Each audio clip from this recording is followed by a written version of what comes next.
Hello guys, it's me again, Krong TV, and today's video pag-uusapan natin ang isang story na talaga namang napaka-interesante. Pero bago ang lahat, huwag kalimutang mag-subscribe, mag-like at mag-comment. Pindutin na rin ang notification bell upang lagi kang updated sa mga susunod na videos. Sa video ito, pag-uusapan natin ang mga bagay na napamana o iniwan ni Minato kay Boruto. Ang Namikaze clan ay isa sa mga napaka-misteryosong clan sa Konoha. Sinasabing ang clan na ito ay patay na bago pa man ang Uzumaki clan ay pinatay ng shinobi na galing sa ibang village. Dahil sa ito ay merong lakas sa pakikipaglaban at may malaking chakra reserve. Ito rin ay mayroong kaunting pagkakaiba sa Uzumaki clan. Ang Namikaze clan ay naging tanyag dahil sa pagiging matalino ng bawat miyembro nito, kung saan nakakapagsilsila ng mabilis, kaya naman ang clan na ito ay winasak bago pa man naganap ang Shinobi World War. Ang Namikaze clan ay piling clan na mayroong special intelligence na kaya nitong ma-uncover ang seal at ma-remodel ang seal, kagaya na lamang ng contract seal release ni Hashirama na ginamit kay Madara na kumukontrol sa QB. Kaya ni Minato na gamitin ang extinct technique na ito para ma-release ang QB na kinokontrol ni Obito. Ano kaya ang mangyayari kung sakaling ang Namikaze clan ay mayroon pa, marahil o maaaring ang mundo ay nagkakaisa? Hanggang ngayon na may bago ng generation, which is ang Boruto, ang Namikaze clan ay nananatiling wala pa ring linaw kung anong klaseng clan nga ba ito. Ang Namikaze clan, na ang ibig sabihin ay wind wave, ay isang special clan na mayroong wind release technique na kagaya ng kay Minato. Ang kakayahan ni Minato ay kahit kailan ay hindi maitatanging nakakabilib. Nagawa nga niyang maging kilala sa buong Konoha village, yung tipong makita pa lamang ang kulay ng kanyang buhok, ang ibang ninja ay talaga namang umaatras na. Dahil sa kanyang husay at bilis, siya ay tinaguri ang The Yellow Flash ng Konoha.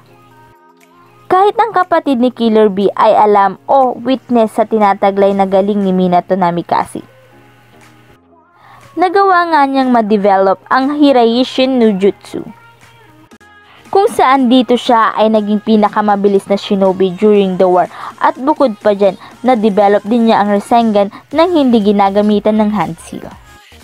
Kahit na ito ay hindi ginagamitan ng hand seal, ito pa rin ay isang high level na teknik na makikita sa Shinobi World. Ang Namikaze clan ay tuluyan nang nawala mula noong namatay si Minato Namikaze. Ngunit, si Minato ay may tinatawag na kahalili or meron siyang naging kahalili, which is ang kanyang anak na si Naruto Uzumaki at ang kanyang apo na si Boruto. Kaya naman hindi imposibleng magising ni Boruto ang ability ng pagiging Namikaze, ang pagmamahal sa hangin. Maliban sa Rasengan, ang lahat ng technical na teknik ni Minato katulad ng Hiraishin, Jiku, Shenpu, Senku, walang ibang shinobi ang nakakagamit ng mga ito, at si Boruto ang huling pag-asa ng Namikaze clan. At ito nga guys, ang mga bagay na tinataglay ni Boruto bilang miyembro ng Namikaze clan. Number 1, ang pagiging matalino ni Minato Namikaze. Katulad ni Minato na kayang gumamit ng Rasengan, si Boruto ay makakagawa rin ng isang teknik na pwedeng gamitin kahit ito pa ay genin pa lamang. Makakagawa siya ng teknik gamit ang wind release na kayang tumarget ng kalaban na mistulang isang kanyon. Sa pamamagitan ng pagpapaikot ng hangin sa palad nito, dito ay kaya ni Boruto na itulak ang kalaban ng napakalakas at mayroong pambihirang bilis. At ito ay maaaring samahan ng teknik ni Sarada at Mitsuki. Kapag nangyari ito, kaya na ni Sarada na matamaan ng mabilis ang kalaban, kaya naman ang kalaban ay magugulat at muli nga nitong aatakihin ang kalaban hanggang sa ito ay mawalan ng malay. Ang teknik na ito ay magiging napakahusay kung sakaling si Boruto ay magko-concentrate sa wind release na pinamana ng Namikaze clan. Number 2, ang pagiging matyaga ni Minato. Bilang isang genin, makikitaan na natin si Minato ng pagiging matyaga. Kung wala ang ganitong ugali niya, hindi niya matututunan ang lahat ng makapangyarihan niyang teknik na tinataglay ngayon. Katulad na lamang ng Rasengan o ang Hiraishin no Jutsu. Kahit pabaguhang ninja si Minato, nagawa nga niyang iligtas si Kushina na kinuha ng grupo ng mga shinobi at inilayo sa Konoha.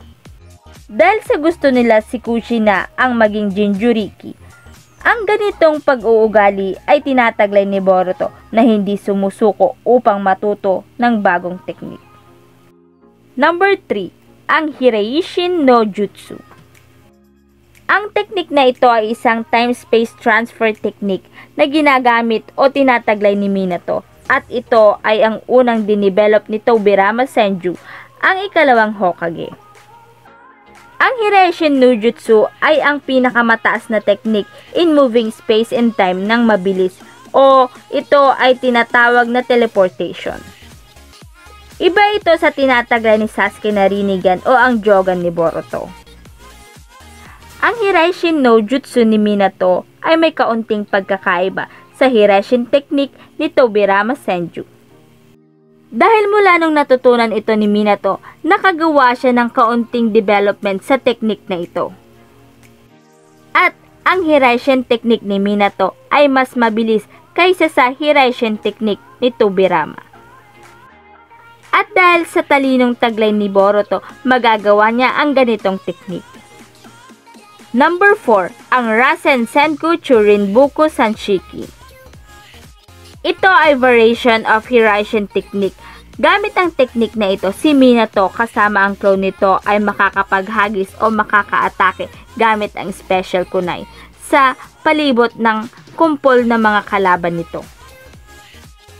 At ang paggamit ng Hiraishin movement ng sabay-sabay sa kalaban. Ipinakita ni Minato ang ganitong teknik noong si Kakashi ay inatake ng mga kalaban ng sabay-sabay at si Minato kasama ang kanyang clone at ginamit ang Rasen Senku Churinbuku Sanshiki at tinapos ang mga umataking mga kalaban. Si Boruto na matututunan ang teknik na ito ng mabilis at madali. Number 5, Rasen Hiraishin no Jutsu. Ang teknik na ito bilang development ng Hiraishin no Jutsu kung saan ito ay maaaring samahan ng throwing Rasengan ni Boruto. Si Boruto ang nag-iisang shinobi na kayang gumamit ng throwing Rasengan nang hindi gumagamit ng Sage Mode. So far, ang Hiraishin no Jutsu ni Minato ay nagagawa lang nitong pagalawin ang katawan nito upang makaatake sa kalaban. Ngunit ito ay magiging iba kung sakaling si Boruto ay mamaster ang Hiraishin no Jutsu at sasamahan pa ng Rasengan technique. Kahit pa hindi targetin ni Boruto ang direksyon ng Rasengan, magagawa pa rin itong matarget ni Boruto ang kalaban sa pamamagitan ng mark gamit ang Hiraishin technique.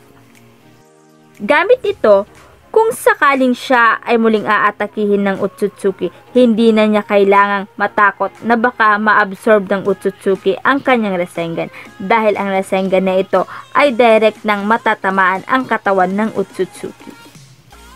So yan nga guys ang mga bagay na maaaring taglayin ni Boruto bilang miyembro ng Namikaze Clan. At dyan, nagtatapos ang video ito. Any comment and suggestion, just comment down below. Thank you!